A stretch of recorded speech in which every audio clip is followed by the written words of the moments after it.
Hello નમસ્કાર મિત્રો, અગાઉના વિડીયોની અંદર આપણે જોતા હતા કે આપણે કઈ રીતે દ્વિપદી પ્રમેયનો ઉપયોગ કરી અને આપણે કોઈ એક્ઝામ્પલો કઈ રીતે સોલ્વ કરતા હતા અને કિંમતો કઈ રીતે મેળવતા હતા. આ વિડીયોની અંદર પણ આપણે સેમ એ જ જોવાનું છે કે સ્વાધ્યાય 8.1ના ક્વેશ્ચન નંબર 6 અને 7 જોવાના છે કે જેની અંદર આપણે 6, 7 અને 8 જોવાના છે કે તેની અંદર આપણે કઈ રીતે વિસ્તરણ આપણે કરવાનું છે અને કિંમત આપેલી હશે અને દ્વિપદી પ્રમેયનો ઉપયોગ કરી અને આપણે તેની કિંમત શોધવાની કીધી હશે તો તેને આપણે કઈ રીતે દ્વિપદી પ્રમેયના મદદથી ઇઝીલી આપણે શોધી શકીએ તે આપણે અહીંયા જોવાનું છે. તો તમે જુઓ વિડીયો સ્વાધ્યાય 8.1ના ક્વેશ્ચન નંબર 6, 7 અને 8નું સોલ્યુશન કે તે કઈ રીતે સોલ્વ થાય છે. હેલો નમસ્કાર મિત્રો, આપણે અહીંયા એક્ઝામ્પલ નંબર 6 આપેલો છે કે દ્વિપદી પ્રમેયનો ઉપયોગ કરીને નીચેનાની કિંમત શોધો. આપણે એવું સિમ્પલ અહીંયા કીધું છે કે 96 આપ્યા છે, 96 એનો ક્યુબ આપ્યો છે. તો આપણે દ્વિપદી પ્રમેયનો ઉપયોગ કરી અને આપણે તેની કિંમત શોધવાની કીધી છે. તો સિમ્પલ અહીંયા 96 છે તો તેને 100 - 4 આવી રીતે પણ લખી શકાય, એનો ક્યુબ, હોલ ક્યુબ. હવે આપણે દ્વિપદી પ્રમેયનો ઉપયોગ કરશું તો 3c0 અને 100 ની 3 ઘાત અને 4 આવશે નહીં, માઇનસ 3c1 મતલબ 100 ની 2 ઘાત 4 ની 1 ઘાત, 3c2 મતલબ 100 ની 1 ઘાત અને 4 ની 2 ઘાત અને 3c3 માઇનસ c3 એટલે 4 ની 3 ઘાત. હવે શું થશે? અહીંયા 100નો ક્યુબ એમને અહીંયા 3 × 100નો સ્ક્વેર × 4, અહીંયા 3 × 100, અહીંયા 4નો સ્ક્વેર, અહીંયા 4નો ક્યુબ. હવે બધેનું તમે સોલ્યુશન આપો તો અહીંયા 100નો ક્યુબ કરશો એટલે તમને કંઈક આવી સંખ્યા મળશે. અહીંયા તમે ગુણાવશો એટલે તમને 12 અને પાછળના 4 0 મળશે, બરાબર છે.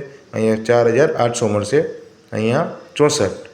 તો ટોટલ થશે 8,84,736. એવી જ રીતે અહીંયા એક્ઝામ્પલ નંબર 7 આપેલો છે 102 ની 5 ઘાત, બરાબર છે. એને આપણે દ્વિપદી પ્રમેયનો ઉપયોગ કરી અને ઇઝીલી કેટલા થાય એની સંખ્યા તે આપણે શોધવાની કીધી છે. તો સિમ્પલ છે, અહીંયા 102 આપેલા છે તો 102 એને તમે આ રીતે લખી શકો, 102 એટલે મતલબ 100 + 2 એનો હોલ સ્ક્વેર એટલે સોરી બધેની 5 ઘાત. તો 5c0 એટલે શું થશે? 100 × 100 ની 5 ઘાત પ્લસ 5c1 એટલે 100 ની 4 ઘાત ગુણ્યા 2 ની 1 ઘાત. એવી જ રીતે 5c2 એટલે 100 ની 3 ઘાત અને 2 ની 2 ઘાત. એવી જ રીતે 5c3 એટલે શું થશે? 100 ની 2 ઘાત અને મતલબ 2 ની 3 ઘાત. એવી રીતે 5c4 એટલે 100 ની 1 ઘાત અને 2 ની 4 ઘાત. એવી જ રીતે 5c5 એટલે શું થશે? 2 ની 5 ઘાત. 100 વાળું પદ નહીં આવે. હવે અહીંયા સિમ્પલ તમે જુઓ તમે તો 100 ની 5 ઘાત એમને અહીંયા 5 અને 100 ની 4 ઘાત અને ગુણ્યા 2,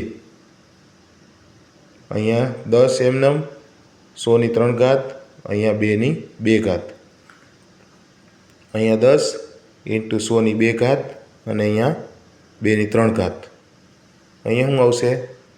તો કે 100 ગુણ્યા 2 ની 4 ઘાત અને 2 ની 5 ઘાત આવી ગયું. હવે તમે સિમ્પલ એને સોલ્વ કરી આપો તો 100 ની 5 ઘાત એટલે કેટલા આવશે? 10 ની પાછળ ઓલમોસ્ટ 10 મીંડા આવશે, બરાબર છે. બરાબર છે. એવી જ રીતે અહીંયા જુઓ તમે તો 10 ની પાછળ કેટલા આવશે? તો કે 9 મીંડા આવશે.